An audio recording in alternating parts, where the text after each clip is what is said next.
வணக்கம். பிரித்தெழுதி பொருள் காண்க. முருகன் என்றால் என்ன? முருகு கூட்டல் அவன், முருகன் அவன். பகுதி முருகு விகுதியில என்ன வந்திருக்கு? அவன். அவன் எடுத்துக்காட்டு அவன்ல அண்ணுங்கிற விகுதி வந்திருக்கா. முருகு கூட்டல் அன் முருகன். முருகுக்கு எடுத்துக்காட்டு இளமை. முருகுன்னா ஒண்ணுதான், இளமைனாலும் ஒண்ணுதான். இளமுருகு, இளமுருகு சிவா அப்படின்னு பேர் வைப்பாங்க. ஏன் அப்படின்னா முருகு அப்படிங்கிறது இம் கூட்டல் ஊ, இரு கூட்டல் ஊ, இக்கு கூட்டல் ஊ, முருகு.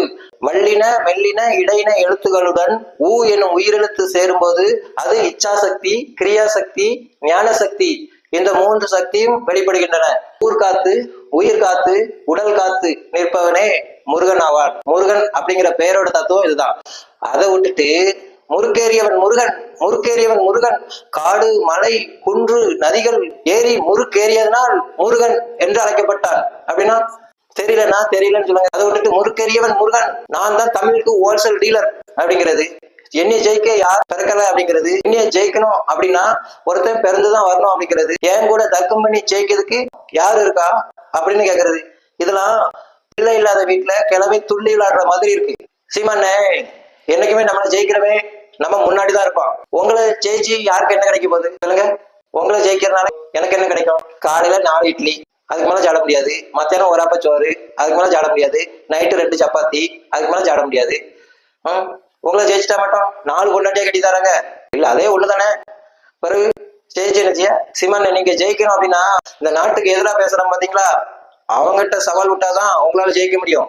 ஆனா இந்த நாட்டுக்கு ஆதரவா இருக்கிறவங்க கிட்ட, இந்த நாட்டுக்கு ஆதரவா பேசுறவங்க கிட்ட, தேசியவாதிகள்கிட்ட உங்க சவால் எடுபடாது. அப்படி பேசி உங்களால ஜெயிக்க முடியாது. ஹிந்தி அந்நிய மொழி, சமஸ்கிருதம் வடமொழி, ஏன் தாய்மொழி மூத்த மொழி, முதுமூத்த மொழி, இதுல என்ன பேச்சு? அம்மா என்றால் என்ன சொல்லுங்க பாப்போம். நாம் தமிழர் கட்சியில நாம் என்றால் என்ன அப்படின்னு கேட்டா சொல்ல முடியுமா? அதை விட்டு முறுக்கேறியவன் முருகன் அப்படின்னா பைத்தியகாரத்தனமா இல்ல? உங்களுக்கு என்னன்னே முறுக்கேறியவன் முருகன் அப்படின்னு சொல்லிட்டு போயிட்டீங்க. முறுக்கேறியவன் முருகன் அப்படிங்கிறது வேட்டி கட்டுற மாதிரி. உங்களுக்கு என்ன, உங்க பாட்டுக்கு உறிஞ்சி டக்குன்னு உடனே வேற வேட்டி கட்டிட்டு போயிருவீங்க. ஆனா நாங்க அப்படியா? நாங்க அப்படி கிடையாது. நாங்க சேலை கட்டியிருக்கோம். ஒவ்வொரு மடிப்புக்கும் ஒவ்வொரு அர்த்தம் உண்டு, ஒவ்வொரு பார்வைக்கும் ஒவ்வொரு பொருள் உண்டு. தர்மத்தின் வாழ்வுதனை சூதுகவும் பின் இறுதியில் தர்மமே வெல்லும். ஜெய்ஹிந்த்.